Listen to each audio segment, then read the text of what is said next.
everyone, we are back, Billy and Shane in the Link warehouse.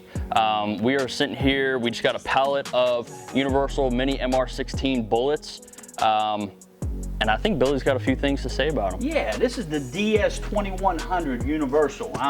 It's a low profile that takes an MR16. The color on it's a very dark brown. I mean, you know, we got some customers saying, hey, I need a black fixture. So this is a brass mini bullet. Now it's a dark brown and it could pass for a black. Now the black ones come in aluminum, so you got a brass fixture, it does pass for black. So we got a pretty good price happening on them. Shane? Yes, guys, we're usually selling these for 28 bucks. They're going to go for 22. They're hot right now. Like we said, we got plenty of them, 400 in stock. But keep in mind, when they're gone, they're gone. I know usually people use that as a sales tactic. When they're gone, they're gone. We know everybody nowadays are having problems with supply, so we have them. Get them while they're here.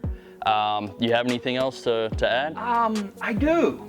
This young man, a little over a month ago, got married. Oh. So when you speak to Shane on the phone, if you do speak to Shane, hey, congratulate him. So he's a married man now. Absolutely. Yeah, so thank you for that. Wish the best of luck. But yep, while they're here, get them. If you guys have any questions, give us a call. If you want to get them, give us a call. Call us first. And thank you guys. Yep. Thank you, everybody.